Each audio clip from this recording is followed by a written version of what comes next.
जो अपने लिए जीते हैं वो सेल्फिश हैं, जो समाज और परिवार के लिए जीते हैं वो सेल्फिश नहीं है। और रामायण कहती है कि सेल्फिश मत बनो।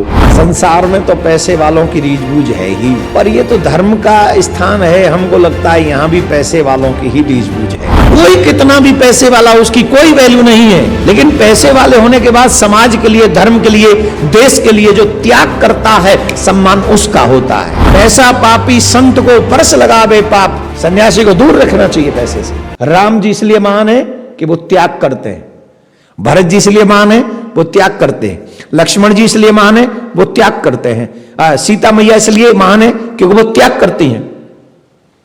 रावण है सेल्फिश। रावण कौन है? शूर्पणखा कौन है? टेल मी, शूर्पणखा कौन है? Selfish. Sita ji no selfish. और शूर्पणखा, अच्छा आप कहेंगे शूर्पणखा कैसे सेल्फिश है? अभी सुन लो, हम बता देते। सीधी राम जी के पास में जाती है, राम जी पे मोहित हो जाती है और कहती है तुम सम पुरुष नमो सम नारी, ये संजोग विद रचा विचारी, शादी कर लो मुझसे, I want to marry with you. Shurpanakha कह रही है राम जी से, और कब कह रही है? जबकि बगल में सीता जी बैठी हैं। भाई उससे दिख रही है कि सीता जी बैठी हैं, मतलब he is a married, Ram is married. और सीता जी को देखकर भी क्या कह रही है? शूर्पणखा क्या कह रही है? शादी कर लो, तुम्हारे समान पुरुष नहीं, मेरे समान नारी नहीं। राम जी बोले जय हो। और फिर बाद में क्या कहती पता है? ताते अब लग रही हूं कुंवारी, मैं अब कुंवारी हूं। परिचय उल्टा दे रही, पहले नारी फिर कुंवारी होती, पहले कुंवारी फिर नारी। जो कुंवारी होती है वो नारी नहीं होती, जो नारी होती है वो कुंवारी नहीं होती। और वो कह रही, पहले कह रही है मैं नारी, फिर कह रही मैं कुंवारी, तो झूठ बोल रही राम जी से। तो शूर्पणखा सेल्फिश है। जो अपने लिए जीते हैं वो सेल्फिश हैं, जो समाज और परिवार के लिए जीते हैं वो सेल्फिश नहीं है। और रामायण कहती है कि सेल्फिश मत बनो। क्या कहती है रामायण? जोर से बोलो। अच्छा बताओ, ईमानदारी से सेल्फिश व्यक्ति की कोई इज्जत हो सकती है? हमारे ही परिवार में कोई सेल्फिश हो, सिर्फ अपने ही बारे में सोचता हो, क्या इज्जत है उसकी? एक जगह पर एक महाराज जी कथा कर रहे थे, उस कथा में दान के लिए चर्चा हो रही थी, दान देना चाहिए, दान देना चाहिए, दान देना चाहिए। तो एक उस गांव में सेठ जी रहते थे, बड़े कंजूस थे, पैसा तो बहुत था, ध्यान से सुनिए, बहुत पैसा था, कोई कमी नहीं थी पैसे की। लेकिन पूरा गांव जानता था ये चवन्नी खर्च नहीं करता कभी, पूरा गांव जानता था। और जब कथा होती थी तो बैठता भी कहां था वो सेठ जी, पता है आपको? वो सेठ जी बैठता था जहां श्रोता बैठते थे ना, वहां चप्पल जूते उतारते थे, वो एकदम पीछे जाके बैठता था, किसी की नजर न पड़ जाए, कोई इधर ना बुला ले, एकदम पीछे चप्पल जूतों के पास वहीं बैठता था। एक दिन हुआ, 2 दिन हुआ, 3 दिन हुए, 4 दिन हुए। पंडित जी रोज कथा में बोलते थे दान के बिना कल्याण नहीं, कलयुग में धर्म का एक ही चरण है दान, इसलिए हर मानव को दान करना चाहिए, दान नहीं किया तो जीवन व्यर्थ है। और न जाने क्या क्या, राजा बलि ने दान किया था, 3 पग भूमि और महाराज सम्राट बन गए, देवलोक के राजा बनेंगे, इंद्र बनेंगे, इतनी व्याख्या दान की कि वो परेशान हो गया। सेठ जी बोले हमारी तो जिंदगी खराब हो ही रही, हमने तो कभी दान किया ही नहीं, हम तो बेकार हो गए। तो एक दिन पता नहीं कौन सी सरस्वती जागृत हुई और उसने कहा, मंच पे जाके एक पर्ची भिजवा दी कि फलाना सेठ 1 लाख रुपया दान करेगा। पर्ची पहुंची। अच्छा, पर्ची पढ़ने वाला अनाउंसर जानता था कि इसने कभी कुछ नहीं किया। 1 लाख सुन के वो मंच पे जो अनाउंस करने वाला था वो तो मंच पे ही उछलने लगा, ये कैसी उल्टी गंगा बह गई, ये कैसे संभव है? उसने तुरंत कहा कि इसको चूकना नहीं चाहिए, तुरंत अनाउंस किया फलाने सेठ जी 1 लाख रुपया दान कर रहे हैं। और महाराज तालियों की घनघनाट पूरे पंडाल में, सब जानते थे कंजूस लड़ाई 1 लाख देगा कैसे। उन्होंने कहा तुरंत मंच पे आइए, पटका पहनिए, माला पहनी, पगड़ी पहनी, बुलाया, पटका पहनाया, पगड़ी पहनाई, सब धूम धाक करा के बैठ। तो उसने कहा महाराज इधर आओ, मैं 1 मिनट कुछ कहना चाहता हूं। मैं 1 मिनट माइक पे कुछ कहना चाहता हूं। महाराज बड़े खुश, 1 लाख रुपया दिया तो कुछ भी कहो, पकड़ा दिया माइक, लो कहो। तो जो आम क्वेश्चन है जनता का, जो आम सवाल हम लोग भी फेस करते हैं, वही क्वेश्चन उसने किया। बोले महाराज संसार में तो पैसे वालों की रीझबूझ है ही, पर ये तो धर्म का स्थान है, हमको लगता है यहां भी पैसे वालों की ही रीझबूझ है। बोले क्यों? बोले मैं आ तो 5 दिन से रहा हूं और वहीं जहां सबसे पीछे चप्पल जूते उतर रहे, मैं वहीं बैठा हूं। किसी एक व्यक्ति ने नहीं कहा कि तुम आगे आके बैठ जाओ। और आज 1 लाख रुपया दान दिया तो देखो रुपए की महिमा। वहां से आगे वाली लाइन में नहीं, सीधे मंच पे पहुंचा दिया, और मंच पे भी माला पहना दी, पगड़ी पहना दी, पटका पहना दिया, इतने जोर से नाम, पूरा पंडाल ताली बजा रहा है। इसका मतलब है ये धर्म भी पैसे वालों को ही पूछता है, गरीबों को तो ये भी नहीं पूछता। पंडाल में सन्नाटा, जैसे यहां हो गया एकदम सन्नाटा। बोले बात तो सही है। अच्छा ये प्रश्न कर रहा सेठ जी, पर प्रश्न सभी के भीतर में यही था, हाँ या ना? जवाब दो, है ना? पैसे वालों की रीझबूझ है। तो सेठ जी से महाराज ने कहा, हेलो मिस्टर सेठ जी, लिसन टू मी। 5 मिनट पहले तक भी आप पैसे वाले ही थे। ध्यान से सुनिएगा। 5 मिनट पहले तक भी आप उतने ही पैसे वाले थे, पर बैठे कहां थे? जूतों के पास। कहां बैठे थे? जोर से बोलो। जूतों के पास। कोई वैल्यू नहीं थी आपकी, कोई, उतना ही पैसा था, पैसा कम नहीं था, उतना ही पैसा था आपके पास में। उसमें से अब तो 1 लाख कम और हो गया, 1 लाख और ज्यादा था उस समय, और बैठे थे आप जूतों के पास में।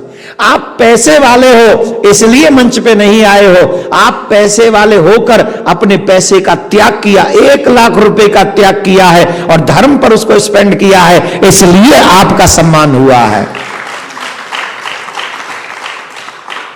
कोई कितना भी पैसे वाला, उसकी कोई वैल्यू नहीं है, लेकिन पैसे वाले होने के बाद समाज के लिए, धर्म के लिए, देश के लिए जो त्याग करता है, सम्मान उसका होता है, इसलिए वो सम्माननीय है।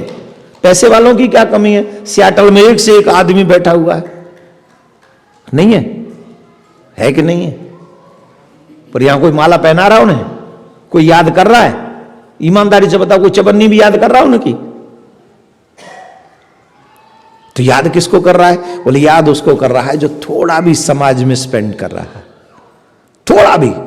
और सच यही है, हमारे यहां तो संतों ने कहा है, किसी के काम जो आए उसे इंसान कहते हैं। क्या कहते हैं? किसी के काम जो आए उसे इंसान कहते हैं, पराया दर्द अपनाए उसे इंसान कहते हैं, भरने को पेट अपना श्वान भी भर ही लेता है। संस्कृत बोल दिया, अंग्रेजी भी बोल देता हूं, यूं भरने को पेट अपना डॉगी भी भर ही लेता है, पर भूख किसी और की मिटाए उसे इंसान कहते हैं।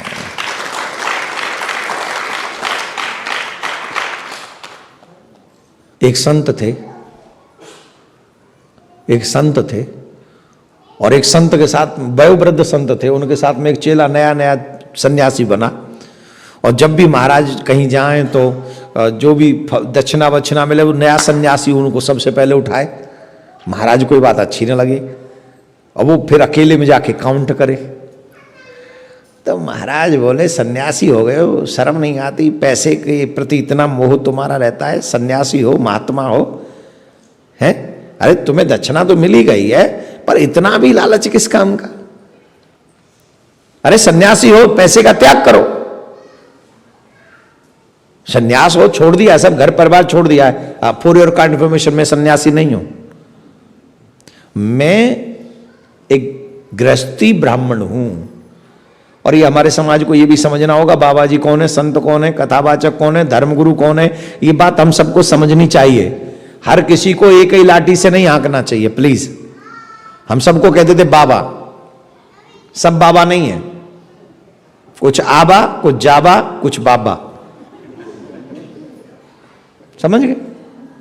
सब बाबा नहीं है, हम भी बाबा नहीं है, हम ब्राह्मण हैं बस, छोटे से स्मॉल से कथावाचक हैं, इससे ज्यादा हमारी कोई आइडेंटिटी नहीं है।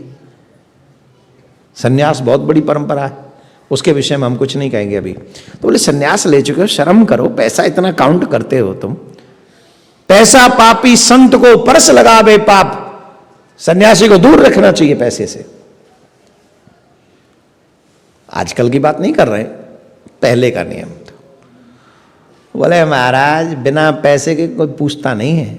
बाबा जी हो गए अच्छी बात है, संत हो गए अच्छी बात है, बिना पैसे के कहीं पूछते नहीं, कोई पूछता है? फालतू। आपकी बात है ठीक है, पर पैसा जरूर चाहिए जीवन में जीने के लिए। बोले ठीक है भाई, तू नहीं मानता। अगले दिन कहीं जाना था तो नदी पार करनी थी। नदी पार करेंगे किससे? नाव से। तो एक नाविक खड़ा था, तो उस वृद्ध सन्यासी ने कहा, अरे ओ भैया हमको उस पार करोगे क्या? तो केवट भी बोला, कैसे? सुबह से कोई आया नहीं, एक आए तो ये महात्मा आ गए, इन पे कुछ होगा नहीं। ये तो कैसे, अब बताओ, भौनी बिगड़ गई, एक तो कुछ है ही नहीं। बोले हम नहीं पार करेंगे। तो उस नया सन्यासी बोला, अरे ऐसे फ्री में पार नहीं होना है, बताओ क्या लोगे पार करने का? बोले इतना लेंगे। बोले हाँ दे देंगे, पार करो। बोले आ जाओ। बैठ गए नाव में। 20 रुपया दिए, 10 इनके 10 उनके। कितने दिए? और 20 रुपये देते हुए वो नया सन्यासी बोला, देख रहे हो गुरुजी, बिना पैसे दिए तो नदी भी पार नहीं होती। अगर पैसा पास में नहीं होता तो वहीं बैठे रहते हम लोग घाट पे। पैसा है तो नदी पार कर रहे हैं हम लोग। महात्मा मुस्कुराए और कहने लगे, अभी भी नहीं समझा? व्हाट डू यू मीन नहीं समझा? बिना पैसे के छोड़ के जा रहा था हमको, क्या समझे इसमें? बोले छोड़ के नहीं जा रहा था बेटा, जब तुमने 20 छोड़े तब नदी पार हो रही है। तुम अगर 20 छोड़ते ही नहीं तो फिर नदी पार कैसे होती? तुम्हारे पास 20 हैं, यह महत्वपूर्ण नहीं है, पर 20 तुमने छोड़ दिए हैं, यह महत्वपूर्ण है। छोड़ने के कारण नदी पार हो रही है। और एक और बात सोचो, जब तुमने 20 छोड़ दिए तो नदी पार हो गई, और सर्वस्व छोड़ दोगे तो भवसागर से पार नहीं हो जाओगे क्या? आई गिव यू एडवाइस, अगर आपके बच्चे सेटल हो गए हैं तो अपना सारा दारोमदार भगवान के ऊपर छोड़ दो। अपने बचे हुए जितना भी आप पे व्यवस्था है उसको धर्म को और देश को आगे बढ़ाने में, समाज को आगे बढ़ाने में लगा दो। हम विश्वास से कहते हैं, यहां तुम समाज की चिंता करोगे, धर्म की चिंता करोगे, वहां मेरा कृष्ण तुम्हारी चिंता करेगा, तुम्हारा कल्याण करेगा।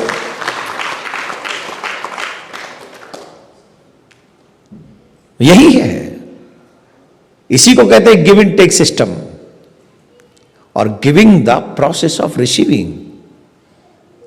जब आप कुछ देते हो इसका मतलब है, जब हमारी बात ना मानो तो पृथ्वी में बीज बो के देख लो।